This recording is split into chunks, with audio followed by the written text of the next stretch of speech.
आज इस वीडियो में हम आपको त्रिपंडी श्राद्ध पूजा के बारे में कुछ जानकारी शेयर करने जा रहे हैं। त्रिपंडी श्राद्ध घर में सुख, शांति और झगड़ों को कम करने के लिए कराया जाता है। इस श्राद्ध में त्रिदेव यानी कि ब्रह्मा, विष्णु और महेश की पूजा की जाती है। प्राचीन मान्यताएं कहती है कि इन तीनों ही देवों की एक साथ पूजा कराने से परिवार के सभी मृत आत्माओं की दुख और तकलीफें दूर होने लगती है और पितृ हमसे प्रसन्न होते हैं।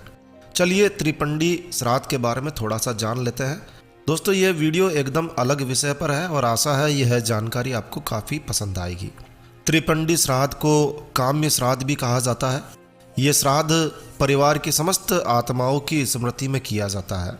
आत्माओं की शांति के लिए त्रिपंडी पूजा की जाती है। त्रिपंडी श्राद्ध में परिवार की पिछली 3 पीढ़ियों के पूर्वजों को याद करते हुए 3 पीढ़ियों की पूर्वजों की स्मृति में पिंडदान किया जाता है।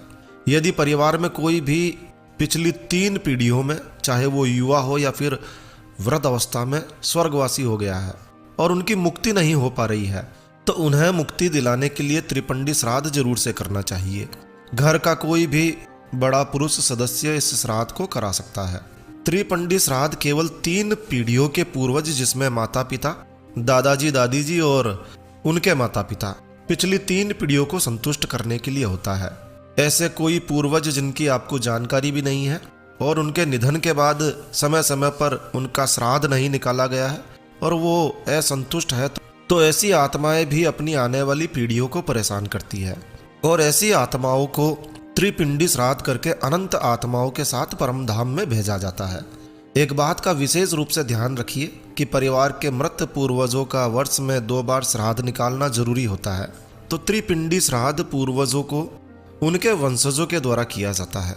प्राचीन ग्रंथों में कहा गया है कि पूर्वजों का श्राद्ध एक वर्ष में लगभग 2 बार होना चाहिए और यदि किसी पूर्वज का कई वर्षों तक श्राद्ध नहीं किया गया है तो ऐसे पूर्वज असंतुष्ट ही रहते हैं और यदि श्राद्ध ना किया जाए तो उससे आने वाले वंशजों को कई तरह की परेशानियों का सामना करना ही पड़ता है। तो जब आप श्राद्ध अनुष्ठान करते हैं तो आप अपने पूर्वजों को पारंपरिक रूप से बुराई, शाकिनी और डाकिनी से, भूत प्रेत की यातनाओं से मुक्त करने में सहायक बनते हैं और आपके पूर्वज देवता बनकर, देव बनकर आपके हित में काम करने लगते हैं। श्राद्ध करने से न केवल आपके पूर्वजों की मुक्ति होती है बल्कि वो देवता बनकर आपका हित करते हैं और आपकी आने वाली पीढ़ियों को लगातार आशीर्वाद देते हैं। अब देखिए, श्राद्ध क्यों किया जाता है, इसका वर्णन गरुड़ पुराण में मिलता है। प्राचीन गरुड़ पुराण के अनुसार प्रत्येक व्यक्ति को इस भौतिक शरीर को निश्चित रूप से त्याग करना होता है, जिसे हम मृत्यु कहते हैं, और किसी भी व्यक्ति की मृत्यु के 13 दिनों के बाद उसकी आत्मा यमलोक के लिए प्रस्थान करती है। आत्मा यमपुरी के लिए अपनी यात्रा शुरू करती है और गरुड़ पुराण के अनुसार आत्मा को यमपुरी तक जाने में 17 दिन लगते हैं। इसके बाद अगले 11 महीनों के लिए आत्मा यात्रा करती है और केवल 12 महीनों में आत्मा यमराज के दरबार में प्रवेश करती है। और ग्रंथ कहते हैं कि इन 11 महीनों की अवधि में प्राणी की आत्मा को भोजन और पानी नहीं मिलता है और ऐसे में परिवार के जीवित सदस्यों के द्वारा यात्रारत मृत आत्मा की भूख और प्यास को संतुष्ट करने के लिए पिंडदान और तर्पण किए जाते हैं। जब तक कि वो आत्मा यमराज के दरबार में नहीं पहुंच जाती है तब तक लगातार नियम से पिंडदान और तर्पण किया जाना जरूरी है और यही कारण है कि श्राद्ध अनुष्ठान बहुत ही महत्वपूर्ण माना जाता है। अब यदि घर में झगड़े रहते हैं, सुख की कमी आने लगती है, हर समय अशांति बनी रहती है, दुर्भाग्य का आगमन महसूस होने लगता है, परिवार में किसी की असामयिक मृत्यु हो गई है, किसी प्रकार से किसी विवाह में समस्या बन रही है, मन में लगातार असंतोष बना रहता है या फिर संतान नहीं हो रही है, तो ऐसी समस्याओं से बचने के लिए पारंपरिक रूप से त्रिपंडी श्राद्ध किया जाता है। अब ये त्रिपंडी श्राद्ध में होता क्या है, तो देखिए, इस श्राद्ध में 3 देव, जिन्हें आप त्रिदेव के नाम से जानते हैं, भगवान ब्रह्मा, विष्णु और महेश, इन तीनों देवों की पूजा की जाती है। तो मृत आत्माओं की तकलीफ को दूर करने के लिए क्रमशः भगवान ब्रह्मा, विष्णु और महेश की एक साथ ही पूजा की जाती है और त्रिपंडी श्राद्ध के रूप में इसे पूजा जाता है। त्रिपंडी श्राद्ध किसी पवित्र नदी के तट पर, जैसे कि गंगा यमुना के तट पर किया जा सकता है या फिर किसी पवित्र सरोवर जैसे कि पुष्कर में किया जा सकता है। त्रिपंडी श्राद्ध के लिए खास विशेष स्थान क्या हो सकते हैं? तो देखिए, नासिक में स्थित त्र्यंबकेश्वर त्रिपंडी श्राद्ध के लिए सबसे अधिक पवित्र और सर्वश्रेष्ठ स्थान माना जाता है। त्र्यंबकेश्वर शिव के 12 ज्योतिर्लिंगों में से एक है। तो एक स्थान हो गया नासिक और दूसरा स्थान मोक्षदायिनी काशी है।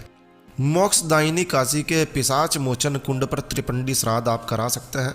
मान्यता है कि यहाँ पर पिंडदान करने से अकाल मृत्यु प्राप्त हुए लोगों की आत्मा को तुरंत मुक्ति मिल जाती है। देखिए दोस्तों, पिशाच मोचन कुंड का उल्लेख जो है वो गरुड़ पुराण में भी मिलता है, जिसे विमोल दत्त कुंड भी कहा जाता है। प्राचीन काशी में सैकड़ों कुंड और सरोवर हुआ करते थे और उन्हीं में से एक है पिशाच मोचन कुंड। पिशाच मोचन कुंड काशी के लहुरा बीर क्षेत्र में स्थित है और पिशाच मोचन कुंड के बारे में मान्यता है कि यहाँ पर पिंडदान और तर्पण करने से अकाल मृत्यु को प्राप्त हुए लोगों की भटकती आत्माओं को मोक्ष मिलता है। इस कुंड पर एक पीपल का पेड़ है। कहते हैं कि अकाल मृत्यु से भटकती आत्माओं को यहीं पर विश्राम दिया जाता है। अब देखिए, त्रिपंडी श्राद्ध का एक विशेष बात यह है कि इस श्राद्ध में पूर्वजों का नाम नहीं लिया जाता है, पितरों की गोत्र का उच्चारण भी नहीं किया जाता है, क्योंकि किसी को भी इस बात का ज्ञान नहीं है कि वो किस पूर्वज के श्राप से पीड़ित है। तो ऐसी स्थिति में पूर्वजों का नाम नहीं लिया जाता है, पितरों का गोत्र का उच्चारण भी नहीं किया जाता है। त्रिपंडी श्राद्ध से हर असंतुष्ट और अप्रसन्न आत्मा को मोक्ष मिलता है और वो परम धाम को जाती है। त्रिपंडी श्राद्ध पितृदोष को दूर करने का सबसे अचूक उपाय माना जाता है। त्रिपंडी श्राद्ध प्राचीन धर्म ग्रंथों में बताए अनुसार पितृदोष से छुटकारा पाने का एक सही और सटीक तरीका है। जिस व्यक्ति की जन्म कुंडली में पितृदोष है, उसे अपने पूर्वजों के मोक्ष के लिए त्रिपंडी श्राद्ध कराना बहुत जरूरी है। परिवार का विवाहित हो या फिर अविवाहित कोई भी पुरुष सदस्य त्रिपंडी श्राद्ध करा सकता है, उसे ये अधिकार प्राप्त है। लेकिन एक अकेली महिला इस अनुष्ठान को त्रिपंडी श्राद्ध को नहीं करा सकती है। तो त्रिपंडी श्राद्ध एक महिला कैसे करा सकती है? तो ब्राह्मण के माध्यम से या परिवार के अन्य किसी पुरुष सदस्य के माध्यम से ये पिंडदान कर सकती है। चलिए, त्रिपंडी श्राद्ध के लाभ या फायदों की बात करें तो त्रिपंडी श्राद्ध अनुष्ठान 3 पीढ़ियों के पूर्वजों को शांत करती है। केवल 3 पीढ़ियां यानी कि पिता, दादा और उसके पिता तक ही ये सीमित है। तो इस पवित्र संस्कार को कम से कम 12 साल में एक बार जरूर से करना चाहिए। अगर यह कुंडली में पितृदोष दिखाई दे और ये त्रिपंडी श्राद्ध पूजा कराई जाए तो त्रिपंडी श्राद्ध से पितृदोष के हानिकारक प्रभावों से मुक्ति पाई जा सकती है। यदि पूर्वज उनके पीढ़ी के द्वारा किए गए अनुष्ठान से प्रसन्न हो जाते हैं तो वो आशीर्वाद के रूप में उन्हें संतान, समृद्धि और सुख के रूप में अपना आशीर्वाद प्रदान करते हैं। देखिए, हमारे पूर्वज हमारे घर के देवता हैं और उनके आशीर्वाद के बिना आप कभी सुखी नहीं रह सकते हैं। इस श्राद्ध से हमारे मृतक पूर्वजों की आत्माओं को मोक्ष का मार्ग मिलता है और परिवार को उनका आशीर्वाद मिलता है। तो त्रिपंडी श्राद्ध कितने दिनों में हो जाता है? तो त्रिपंडी श्राद्ध में 5-7 घंटे का समय लगता है, यानी कि एक ही दिन में ये पूर्ण हो जाता है। और त्रिपंडी श्राद्ध संस्कार परिवार के मुख्य पुरुष के द्वारा, मुखिया के द्वारा कराया जाता है। घर की बेटी पिंडदान नहीं कर सकती है, लेकिन घर का कोई आदमी उनकी मदद कर सकता है या फिर ब्राह्मण के माध्यम से भी ये कार्य कराया जा सकता है। किसी योग्य पंडित की ब्राह्मण के माध्यम से पिंडदान और त्रिपंडी श्राद्ध कराया जाना चाहिए। इस बात का विशेष रूप से ध्यान रखें। और मुख्य रूप से आप यदि काशी में कराते हैं या फिर नासिक में करवाते हैं तो ये एक बेहतरीन जगह होगी। यदि आप किसी प्रकार की इस तरह की समस्याओं से ग्रस्त हैं तो आप त्रिपंडी श्राद्ध के लिए विचार कर सकते हैं।